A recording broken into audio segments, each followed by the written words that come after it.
அனைவரும் ஆவலோடு எதிர்பார்த்த காந்தாரா பார்ட் காந்தாரா சாப்டர் 1 படத்தை பார்த்தாச்சு. இதுதான் நம்ம மூலஸ்தானம். ஏதோ காந்தாரா சின்ன பட்ஜெட்ல எடுத்தாலும் நல்ல வரவேற்பை பெற்றுச்சு, நிறைய பாக்ஸ் ஆஃபீஸ் கலெக்ஷனை கொடுத்துச்சு. அதுக்காக அந்த பேரை வச்சுக்கிட்டு அடுத்த படம் எடுக்கிறாங்க. பாக்ஸ் ஆஃபீஸ் கலெக்ஷனுக்காக பிரம்மாண்டமா எடுக்க போறேன்னு சொல்லி நாசம் பண்ணுவாங்க அப்படின்னு தான் நான் நினைச்சேன்.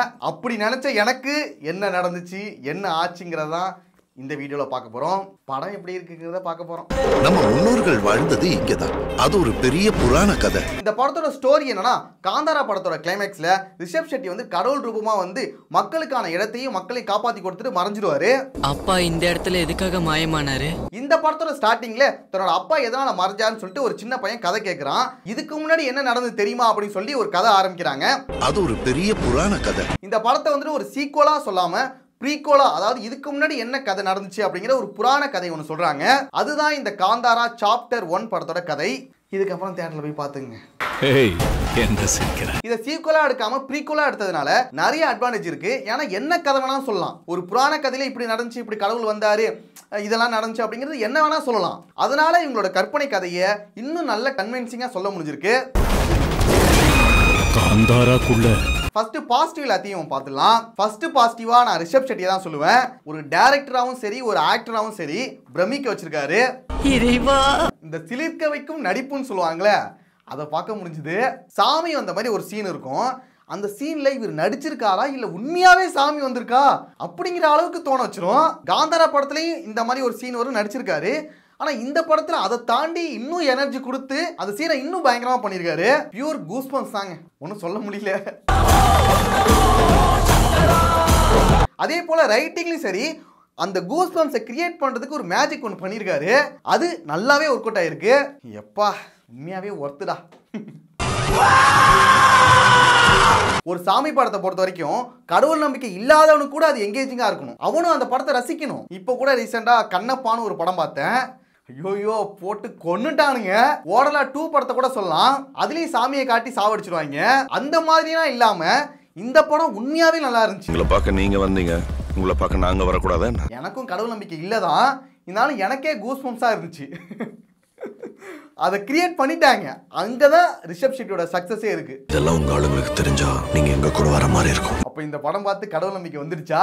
அப்படி இல்ல, கலை மேல நம்பிக்கை வந்துருச்சு. ஒரு கலை நினைச்சா எதையும் மாத்த முடியும், எதையும் சாதிக்க முடியும். அந்த பவர் கலைக்கு மட்டும்தான் இருக்கு. அப்படியே ஆகட்டும்.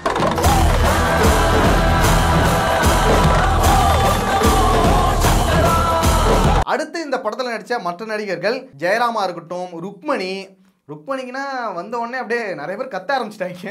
இவங்க தான் இந்த திடீர் ருக்மணி ஃபேன்ஸா? உண்மையாவே அவங்களோட நடிப்புமே நல்லா இருந்துச்சு. அழகாவும் இருக்காங்க, நல்லாவும் நடிச்சிருக்காங்க.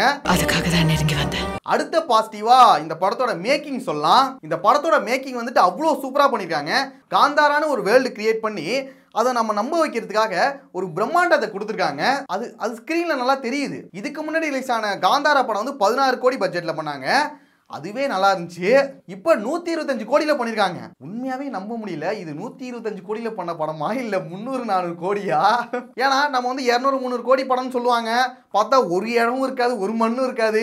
வெறும் ஸ்டார் வேல்யூ வச்சுக்கிட்டு ஒரு கமர்ஷியல் குப்பியை தான் நம்ம கிட்ட தள்ளுவாங்க. அப்படியெல்லாம் பார்த்துட்டு இந்த படம் பார்க்கும்போது என்னடா 125 கோடிங்கிறீங்க, இவ்வளோ பிரம்மாண்டமா இருக்கு, என்னடா கதை அப்படின்னு தான் கேட்க தோணுது. இப்போ கூட நம்ப முடியல என்னால.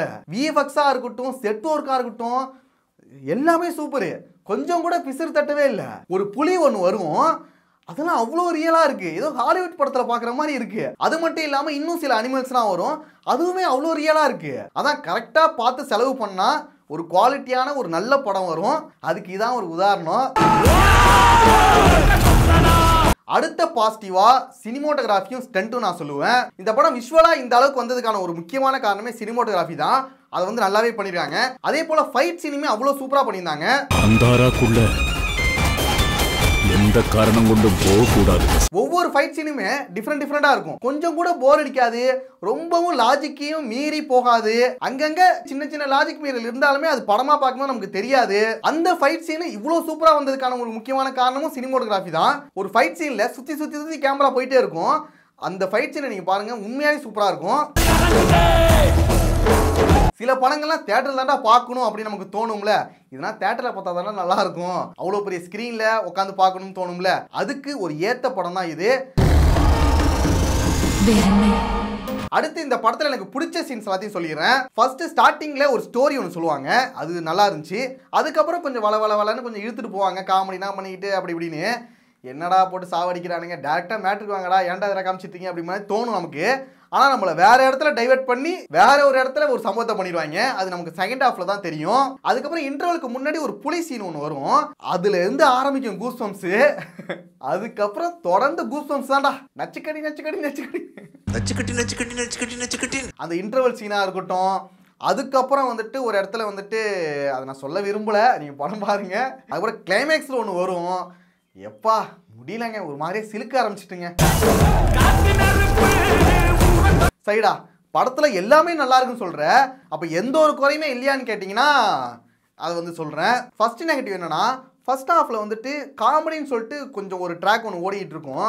அதில் ஒரு சில காமெடிகள் வந்து ஒர்க் அவுட் ஆனிச்சு. ஆனால் ஒரு சில காமெடிகள் வந்து இரிட்டேட் பண்ணுற மாதிரி தான் இருந்துச்சு. ஏன்னா நல்லா போயிட்டு இருக்கும்போது ஏன்டா காமெடின்னு சொல்லிட்டு இரிட்டேட் பண்ணிட்டு இருக்கீங்க அப்படிங்கிற மாதிரி தோண வைக்கும். செகண்ட் ஹாஃப்லையும் ஒரு சீரியஸான சீன்லையும் காமெடிங்கிற மாதிரி கொண்டு போவாங்க. இப்போ இது தேவைதானா அப்படிங்கிற மாதிரி கொஞ்சம் இரிட்டேட் பண்ணுற மாதிரி ஒரு சில சீன்ஸ் இருக்கும். அதுக்கப்புறம் இந்த படத்தோட லென்த் வந்து கொஞ்சம் அதிகமாக இருக்கிற மாதிரி ஒரு ஃபீல் வந்துச்சு. ஒரு 2.5 மணி நேரம் படமாக இருந்துச்சுன்னா இன்னும் கொஞ்சம் நல்லா இருந்திருக்குமோ அப்படிங்கிற மாதிரி ஒரு ஃபீல் வந்துச்சு. ஆனால் பரவாயில்ல, ஒரு வெயிட்டான சீன் பார்க்கறதுக்கு கொஞ்சம் வெயிட் பண்ணுறது பெரிய பிரச்சனையாக இருக்காது. நம்ம யுவராணியோட இருக்கிறத பார்க்கும்போது உங்க சிம்மாசனத்து மேல ஒரு கண்ணு வச்சிருக்கான்னு தோணுது. இந்த படத்தில் விஎஃப்எக்ஸ் எல்லாமே சூப்பராக இருந்துச்சு. எல்லா சீன்லையுமே எல்லாமே நல்லா இருந்துச்சு. ஒரு புளியை சூப்பராக காமிச்சிருப்பாங்க, ஒரு காளமாடை சூப்பராக காமிச்சிருப்பாங்க, அப்புறம் காட்டு பன்றி, அப்புறம் வந்து குரங்கு, இது எல்லாத்தையுமே அழகாக காமிச்சிருப்பாங்க. தேவாங்க முதற்கொண்டு காமிச்சிருப்பாங்க. ஆனால் கிளைமேக்ஸில் வந்து ஒரே ஒரு கேரக்டர் ஒன்று வரும், அதில் மட்டும் நல்லா தெரிஞ்சுது விஎஃப்எக்ஸ். அதை கொஞ்சம் பெட்டராக பண்ணியிருக்கலாம்னு தோணுச்சு. அது ஒரு சின்ன குறை தான். அவன் அந்த சீன் முடிஞ்சே மறுபடியும் கொண்டு வந்துட்டாங்க, பழைய ஃபார்முக்கு வந்துட்டாங்க. குளத்துக்கு ஏற்பட்ட கலங்கத்தை காந்தாராளுங்க ரத்தத்தால துடைக்கிற. அப்புறம் ஃபர்ஸ்ட் வந்து ஒரு கதை சொல்லுவாங்க, அதில் வந்து மியூசிக் அதிகமாகிடுச்சு, வாய்ஸ் கம்மியாக கேட்கும். நம்ம ரீல்ஸ்லாம் ஒரு சில வீடியோ வரும்ல, மியூசிக் அதிகமாக போட்டுட்டு வாய்ஸ் கம்மியாக பேசிட்டு இருக்காங்க, அந்த மாதிரி பண்ணிட்டாங்க. அதை கொஞ்சம் நல்லா பண்ணியிருக்கலாம். அப்புறம் ஒரு சில இடங்களில் சவுண்ட் வந்து ரொம்ப அதிகமாக கேட்குற மாதிரி ஒரு ஃபீல் இருக்கும், கொஞ்சம் ஹையாக இருக்கிற மாதிரி இருக்கும், காது வலிக்கிற மாதிரி கூட சில பேருக்கு ஃபீல் ஆகலாம். அது அந்த படத்துக்கு தேவை தான், பட் இருந்தாலும் அது ஒரு சின்ன குறையாக சொல்லிக்கலாம். மற்றபடி வேற எதுவுமே எனக்கு குறையாக தோணலை. படம் வந்து ஒர்த்தாக தான் இருக்குது. கண்டிப்பாக ஒரு நல்ல படம் தான் இது. உங்ககிட்ட நல்ல படம்னு சொல்கிறதுக்கே கொஞ்சம் பயமாக தான் இருக்குது. ஏன்னா நான் வந்துட்டு இந்த படத்துக்கு எந்த ஒரு எதிர்பார்ப்பும் இல்லாமல் தான் போனேன். சரி, காந்தாரா படம் வந்துட்டு சின்ன பட்ஜெட்டாக இருந்தாலும் நல்லா ஓடிடுச்சு, அந்த ஒரு பேரை வச்சுக்கிட்டு வெறும் பாக்ஸ் ஆஃபீஸ்க்காக இந்த படத்தை எடுக்கிறாங்க, பாக்ஸ் ஆஃபீஸ் கலெக்ஷன் வரணுங்கிறதுக்காக இந்த படத்தை எடுக்கிறாங்க, இந்த படம் வந்துட்டு வெறும் வியாபாரம் மட்டும்தான், வேற எதுவும் இருக்காது அப்படின்னு தான் நினச்சேன். ஆனால் பட்ஜெட் மட்டும் கிடையாது, இவங்களோட உழைப்பு, அவங்க பட்ட கஷ்டம், அது எல்லாமே இந்த படத்தில் தெரிஞ்சுது. ஒரு படம் எடுத்தால் அது நல்லா ஓடிடுச்சு, அதே பேரில் இன்னொரு படம் எடுக்கிறோம், அதை விட நல்லா எடுக்கணும் அப்படின்னு நினச்சி எடுத்திருக்காங்க. அது நல்லாவே தெரிஞ்சுது. அவ்வளோதான் சொல்கிறதுக்கு. இந்த வீக் நான் பார்த்த 2 படமே நல்லா இருந்துச்சு, அதுதான் ஒரு ஆறுதல். இட்லி கடையும் சரி, இந்த படமும் சரி. இப்போ பேசுறது தெய்வமா இல்லை வேஷம் போட்டவரா? பொதுவாக ஒரு கருத்து இருக்கு, நம்ம தமிழ் ஆடியன்ஸ் அப்புறம் ரிவ்யூவர்ஸ் எல்லாரும் தமிழ் படங்களை வந்து செலிப்ரேட் பண்ண மாட்டாங்க, ஆனால் மற்ற மொழி படங்களை செலிப்ரேட் பண்ணுறாங்க, சப்போர்ட் பண்ணுறாங்க அப்படின்னு. அவங்க ஊரில் காந்தாரா வருது, நம்ம ஊரில் கங்குவா வருது, அப்புறம் என்ன பண்ண முடியும்? நம்ம என்னதான் பண்றது சொல்லுங்க? காத்திருப்போம். அப்புறம் கடைசியாக ஒரு விஷயம் சொல்லிடுறேன், இந்த படத்தை ஒரு படமாக பாருங்க. இது ஒரு படம், ஒரு கற்பனை கதை, நல்லா இருக்கு, அவ்வளோதான். இதை கண்டிப்பாக தியேட்டரில் மிஸ் பண்ணாமல் பாருங்க. ஏன்னா இந்த மாதிரி படங்கள்லாம் தியேட்டரில் பார்க்கக்கூடிய ஒரு படம்னு சொல்லலாம். அந்த ஒரு எக்ஸ்பீரியன்ஸை வந்துட்டு மிஸ் பண்ணிடாதீங்க. நெக்ஸ்ட் ஒரு வீடியோவில் பார்க்கலாம்.